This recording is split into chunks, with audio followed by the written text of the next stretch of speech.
Hey there, guys. Ghost Amelie here from Tragmas Productions. Not bringing you a machinima, so if you do not want to watch me talk and explain some interesting things, please, the door or the button is right there. But I will be joining Mike WB, quote unquote, in fighting unfair reviews on the internet, specifically from one specific group that been not fair in reviewing a lot of things which I personally disagree with, and can't wait until I review my stuff. Anyway, what I have prepared is my own review bulletin guide.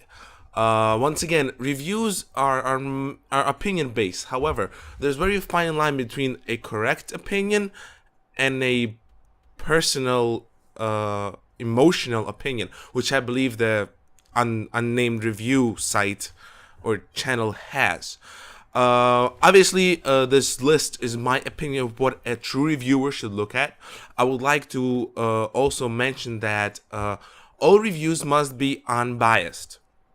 And by unbiased means they are not supposed to be judged in comparison to something else. You can compare it in the review to something else. However, it should not affect the grading and the score that the film will get. Unlike grading food, which food critics do, or real films of Hollywood, Machinima has a slightly different list of grading options and grading criteria that a Machinima and the reviewer has to cover in order to give it a fair review. I have prepared once again such list. It was done in a few minutes, well, 15 minutes. It took me quite a while. I also made a review of my own film. It's biased in terms that I'm reviewing my own thing, which a lot of reviewers, especially the said website, does. However, I will leave it up to you whether you want to hear the review or not. So let's get on with the list. I tried to cover everything possible in this quite short but quite influential list. So what we have a bunch of hardcore set points that a reviewer has to cover in order to give a fair grade to Machinima. We will start with those primary points: story, characters, settings, cinematography, special effects, quality, and overall. Those are the primary points that a Machinima reviewer, or any reviewer for that matter, has to cover in some point in their career, or mainly with their first review ever. However, every single one of these big points has their own little sub-points that a reviewer should look into in order to give a more in-depth and more fair analysis of the movie, film, food, or whatever. So since this is a Machinima reviewer guide of mine, we're doing it Machinima style. So, story-wise, it has a few bulletin points. Originality. How original the Machinima is, what time span it covers, like overall, not something detailed, but overall originality. Obviously, it cannot be opinion-based, because originality, believe me or not, is something very specific. If you see that a story is somewhat boring or somewhat static, something that doesn't catch your or grabs your attention, it's not that original, because no matter what thing is, the originality always grabs the viewer. You also want to have coherence. Coherence is very important when you watch a film, especially in the story. It has to be coherent. You have to follow it clearly, or at least attempt to understand if it's somewhat hidden. Coherence is probably a big point. One of the biggest things is obviously plot, because without plot, the originality and coherence falls apart.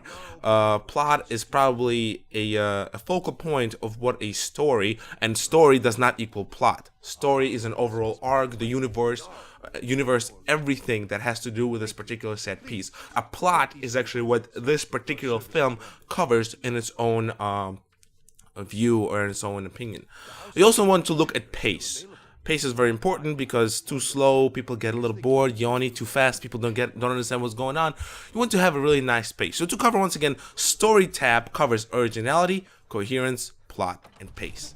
Once we're done with sort of figuring out what the story is, we want to get into characters. We don't need to understand where they're at. We just need to understand exactly who they are. So one of the things in the character tab is who the characters are. Who's the main protagonist, probably who's an antagonist, support cast, so on, their little personalities and so on, just to give the vague idea of what these characters are at. You can go into detail with it, but it's more for a written review than a blah blah blah review.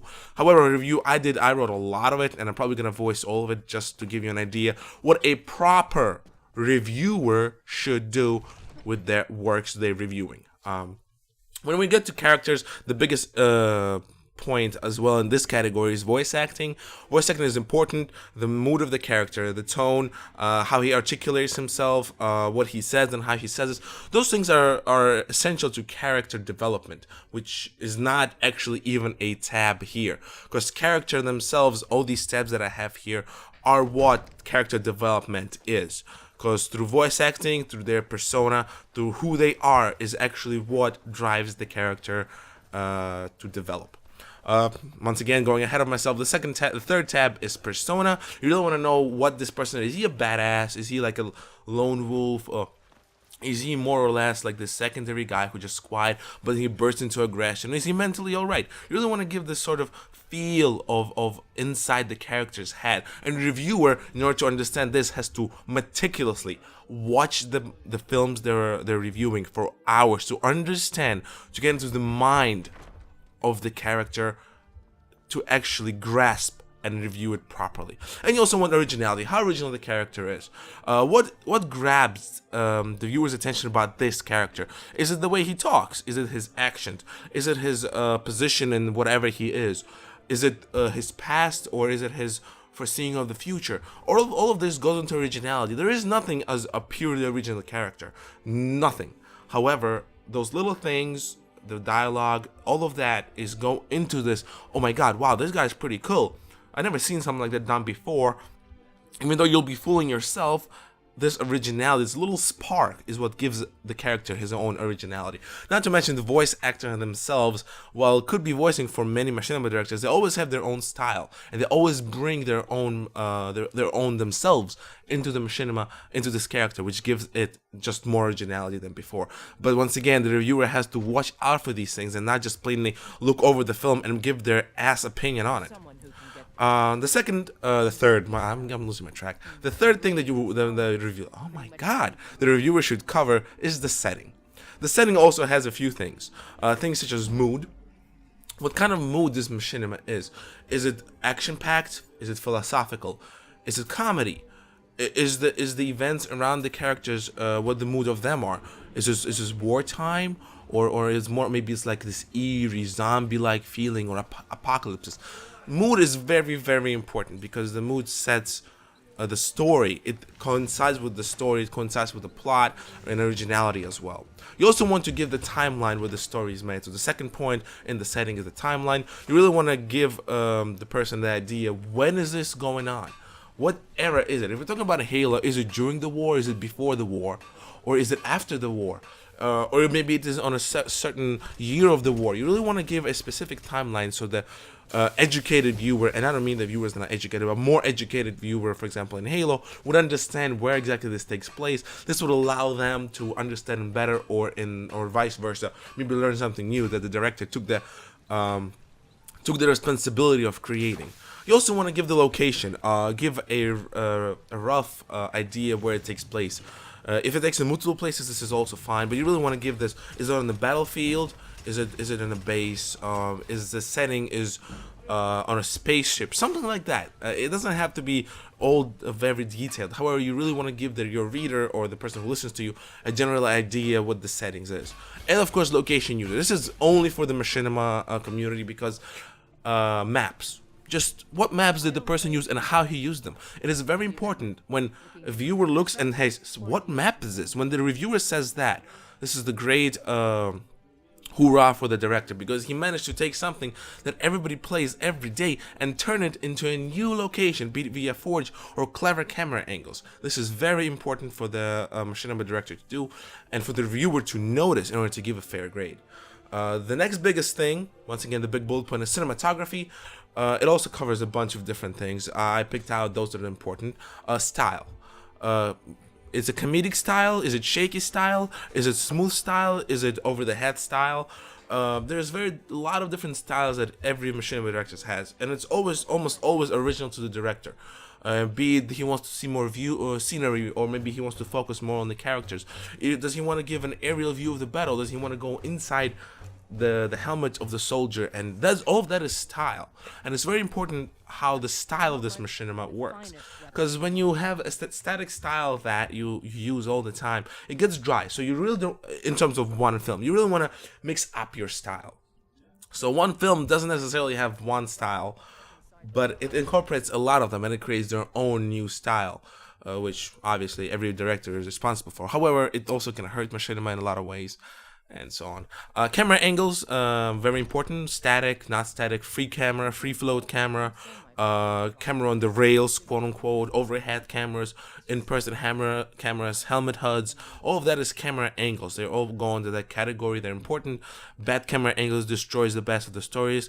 Good camera angles make the worst stories awesome, and that been seen throughout the machinima life quite often.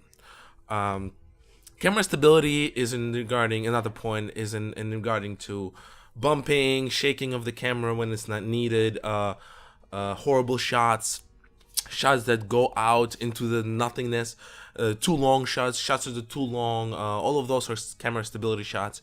You also have camera movement, which is probably also important. So cameras on the rails, how smooth the operator of the camera is, all of those are very important when portraying the scene or something. After cinematography comes special effects. Yay! Special effects covers filters, CGIs, and creative effects. Obviously, filters is something you do in the your editing program, something that the director would slap on the raw footage to make it look prettier. CGI, self-explanatory, computer-generated images, spaceships, CGI characters. Red versus Blue, perfect example of what CGI is. Whether the director you're reviewing, used the CGI. However, remember, CGI, while cool, shouldn't be anyway a focal point of machinima. It should enhance it, because once you use too much CGI, it no longer becomes a machinima but more of a CGI film, believe it or not. And creative effects, those are effects that require absolutely almost no filters, no CGI, no nothing. It's just what you do with the shots themselves, how you mend them together, how you fade them together, how you use the basic tools at your disposal to create these creative effects.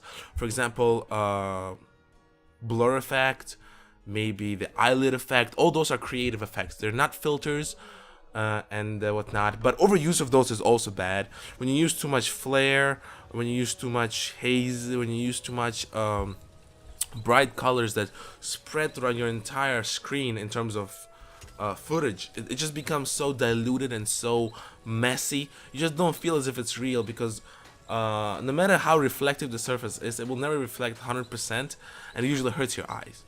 Next big point is quality. Quality is also extremely important.